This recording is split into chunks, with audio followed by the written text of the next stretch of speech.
ये कहानी है शांति निवास की, जहाँ प्रिया अपनी सौतेली बहन सुमित्रा के साथ रहा करती थी। प्रिया की माँ की मौत हो चुकी थी और वो तब गुजर गई थी जब प्रिया छोटी थी, जिसके बाद प्रिया के पिता ने दूसरी शादी कर ली। समय गुजरता है। गुजरते समय के साथ प्रिया के पिता और उसकी सौतेली माँ का भी एक्सीडेंट हो जाता है, जिसमें उसके पिता पैरालाइज हो जाते हैं और उसकी सौतेली माँ स्वर्ग सिधार जाती है। प्रिया के दो और भाई बहन थे। उसका भाई अरुण सौतेला होने के बाद भी अपनी बहन के साथ सौतेलेपन जैसा व्यवहार नहीं करता, लेकिन प्रिया की बहन सुमित्रा प्रिया को अपनी बहन कभी नहीं मान पाई। ऐसी एक दिन सुमित्रा अपने कमरे में आराम से बैठी टीवी देख रही थी। प्रिया, ओ प्रिया, अरे कहाँ है तू? दोपहर हो गई है, अभी तक तूने खाना नहीं बनाया। कहाँ जाके मर गई?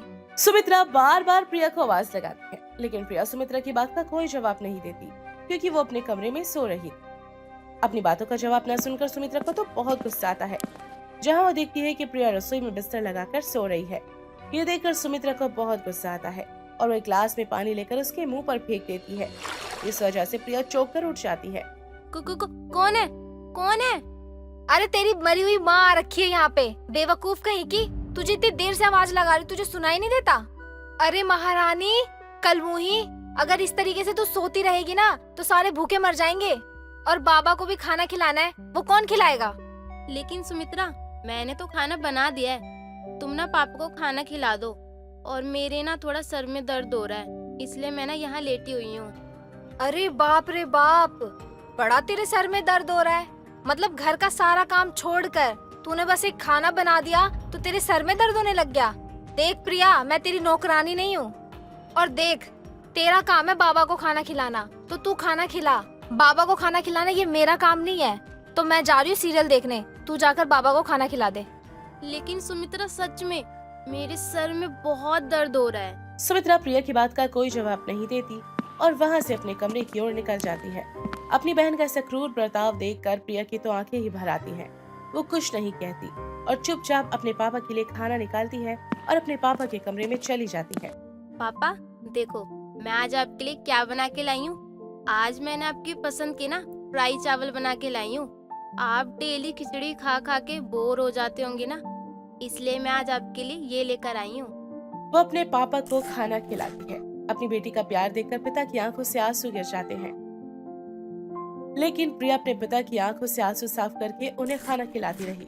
समय यूं ही गुजरता रहा और एक बार फिर सुमित्रा और प्रिया के बीच नोक झोंक हो जाती है, जिस कारण सुमित्रा प्रिया के ऊपर हाथ उठाती है। तेरी इतनी हिम्मत, तू मुझसे जुबान लड़ाएगी? अब देख मैं तेरा क्या करती हूँ। बहुत शौक है ना तुझे मुझसे बहस करने का। अब मैं तुझे बताऊंगी कि झगड़ा होता कैसे है। सुमित्रा, आज तो तुमने मेरे ऊपर हाथ उठा दिया, लेकिन ध्यान रखना, अगर आज के बाद तूने ऐसी गलती फिर दोबारा की ना तो मुझसे बुरा ना कोई नहीं होगा, ध्यान रखना। देखो तो जरा कौन कह रहा है ये। अभी तो बस हाथ उठाया है बेटा, अगर ज्यादा जुबान लड़ाई ना तो घर से बाहर फेंक दूंगी। सुमित्रा और प्रिया के बीच की इस लड़ाई से बहन प्रिया की पापा की आत्मा जो है वो कल्प जाती है, क्योंकि वो अपाहिज हो चुके थे और अपना दुख भी किसी को नहीं बता सकते थे। लेकिन उनकी आंखों से जो आंसू गिरते वो साफ जाहिर कर रहे थे कि वो कितने दुखी हैं। प्रिया अपने पिता को खाना खिलाकर वापस अपने कमरे में आती है और अपनी माँ का फोटो लेते हुए रोते हुए अपने दुख बयां करती है। माँ माँ तुम मुझे क्यों छोड़ के चली गई माँ? तुम्हारे जाने के बाद ना मेरी जिंदगी ना नरक से भी बदतर हो गई है माँ। आपके रहने पे जिस घर में मुझे खुशियाँ मिलती थी, आज उस घर में दुख के सिवा कुछ नहीं मिल रहा माँ। काश आप आज मेरे पास होती, मुझे इतना दुख ना झेलना पड़ता। माँ प्लीज वापस आ जाओ ना माँ। प्रिया अपनी माँ को याद ही कर रही थी, तभी वहाँ पर अरुण अपने हाथ में गिफ्ट ले आता है। अपनी बहन को इस तरह रोता देखकर उसे गले लगा कर कहता है, प्रिया क्या हुआ? तुझे माँ की याद आ रही है? देख बहन, मैंने तो ये सोचा था कि तुझे कभी माँ की कमी महसूस नहीं होने दूंगा, लेकिन शायद सौतेला हूं ना, इसीलिए तेरी कमी को पूरा नहीं कर पाया। नहीं नहीं अरुण, तू कैसी बात कर रहा है? तेरे सिवा मेरे पास और कौन ही है? तेरे से तो मैं अपना सारे दुख बांट सकती हूँ। अरे कैसी बात कर रही है तू? तेरा भाई तेरे साथ है ना? अगर ऐसी बात है तो तू मेरे साथ अपने गम बांट, मैं समझूंगा तुझे। तू तो मेरे सामने झूठी हंसी हंसती है। तुझे क्या लगता है मुझे पता नहीं चलता कि अंदर से तू कितनी दुखी है? भाई हूं तेरा, तुझे बचपन से देखता आ रहा हूँ, सब समझता हूँ मैं। कुछ दर्द ऐसे होते हैं मेरे भाई जो दिखाई नहीं देते, सिर्फ महसूस करे जाते हैं। अच्छा, इन सब को छोड़, ये बता तेरी नौकरी लग गई या नहीं? हाँ, मेरी नौकरी लग गई है, और पता है मैं तेरे लिए गिफ्ट लेकर आया हूँ। इस तरह अरुण प्रिया को गिफ्ट देता है। जब प्रिया उस गिफ्ट को खोलती है तो उसमें बहुत ही सुंदर नेकलेस होता है, जिसे देखकर प्रिया खुश हो जाती है और अपने भाई के गले लग जाती है। लेकिन दूर खड़ी सुमित्रा ये सब कुछ देख रही थी। ये सही है, अरुण है तो मेरा सगा भाई, पर बनकर उसका घूमता है और हमेशा ये उसके बारे में सोचता है। उस समय तो सुमित्रा कुछ नहीं बोलती, लेकिन कुछ देर बाद सुमित्रा प्रिया के पास पहुंचती है और उससे कहती है, मैंने सुना है कि अरुण ने तुझे नेकलेस दिया है। तूने बिल्कुल सही सुना है सुमित्रा। अरुण ने ना मुझे आज एक नेकलेस दिया है जो कि बहुत ही सुंदर है। रुक, मैं तुझे अभी दिखाती हूँ। इस तरह प्रिया सुमित्रा को अपना नेकलेस दिखाती है, जिसे देख सुमित्रा की आंखें बाहर होने लगती हैं और वो खुद के लालच को रोकते हुए कहती है, सही है, तुझे तो कोई कुछ देने वाला है, मुझे तो कोई देता ही नहीं है। किसको परवाह है इस घर में मेरी? नहीं नहीं सुमित्रा, ऐसी बात नहीं है, हम सब तुम्हारी फिक्र करते हैं। हाँ हाँ, वो तो दिख ही रहा है। भाई तो वो मेरा है, पर हर सामान वो तुझे ही ला कर देता है। अच्छा चल छोड़, कोई बात नहीं। देखो सुमित्रा, तुम ना मेरी छोटी बहन हो, अगर तुम्हें ये चाहिए ना तो तुम रख सकती हो। इस तरह प्रिया अरुण का दिया गिफ्ट उसको दे देती है। समय गुजरता है, प्रिया और सुमित्रा के बीच तालमेल नहीं बैठ पाता। ऐसे एक दिन प्रिया और सुमित्रा के बीच लड़ाई हो जाती है और प्रिया को बहुत रोना आता है। वो कमरे में जाकर अपनी माँ के संदूक से उनका सामान निकालकर अपने सीने से लगाकर रोने लग जाती है। तभी कुछ आंसू उसके माँ के कंगन पर गिरते हैं और उस कंगन से तेज रोशनी आती है। वो कोई रोशनी मामूली रोशनी नहीं थी, बल्कि आंखों को चकाचौंध करने वाली रोशनी थी। प्रिया अपनी आंखों पर हाथ रख लेती है। कुछ देर बाद रोशनी बंद हो जाती है। अपनी माँ के कंगन देख प्रिया तुरंत उस कंगन को उठा लेती है। ये तो माँ के कंगन है, लेकिन ये कंगन यहाँ पे क्या कर रहे हैं? प्रिया इतना बोल ही रही थी कि तभी वो कंगन अपने आप ही हवा में उड़ जाते हैं और उस कंगन से चमक आने लगती है और कंगन से आवाज भी आती है, मेरी बच्ची, ये कंगन हमेशा अपने पास रखियो। ये कंगन हमेशा तेरी सहायता करेगा, चाहे तू किसी भी परेशानी में हो, हमेशा उस परेशानी से ये कंगन तुझे बचाएगा।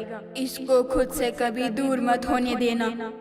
मेरी बेटी, बस एक बार तू अपनी माँ को याद कर लेना और तुझे जो चाहिए वो इस कंगन से कह देना। उसके बाद इस कंगन का जादू देखना।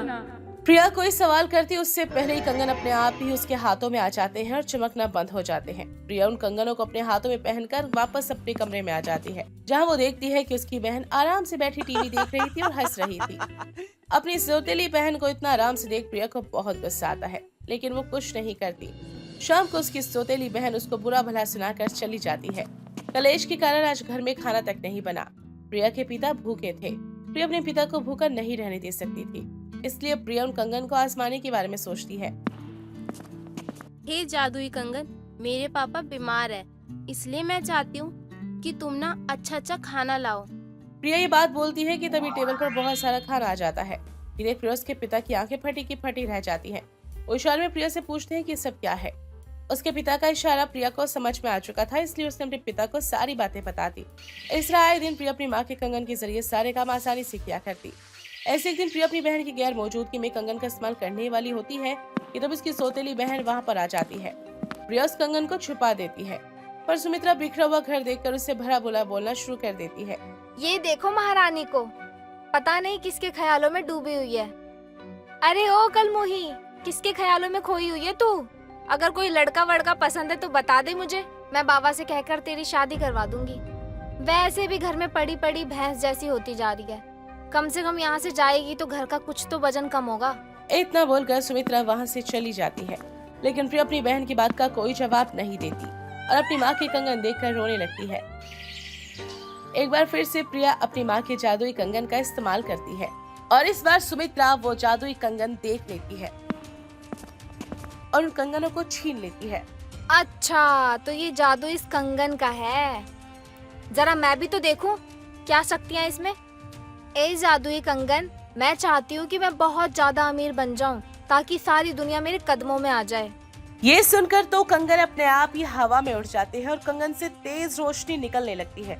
ये देख सुमित्रा को लगता है कि उसकी तो अच्छाई ही पूरी होने वाली है, और होता भी कुछ ऐसा ही है। कंगन से निकली रोशनी प्रिया के पिता पर जाती है और पिता को कुछ नहीं होता, बल्कि वो ठीक हो जाते हैं। अपने पिता को ठीक होते देख सुमित्रा की आंखें फटी रह जाती हैं। इससे पहले वो कुछ कर पाती, कंगन से एक चुड़ैल बाहर आती है। वो चुड़ैल कोई और नहीं बल्कि प्रिया की असली माँ थी। उस चुड़ैल को देख सुमित्रा की आंखें फटी की फटी रह जाती हैं और डरते हुए अपनी जान बचाने के लिए भागने लगती है। कहाँ जा रही है सुमित्रा? अरे तुझे क्या लगा कि तू मेरी बेटी को परेशान करती रहेगी? नहीं, ऐसा कभी नहीं होगा। अरे मैं तुझे इसलिए छोड़ती रही क्योंकि मैं तुझे भी अपनी बच्ची समझती रही, लेकिन तू तो बच्चे कहलाने लायक नहीं है। अरे तू एक सौतेली बहन नहीं बल्कि एक लालची बहन है। लेकिन कोई बात नहीं, अब तेरे बुरे कर्मों का हिसाब तुझे तो चुकाना होगा।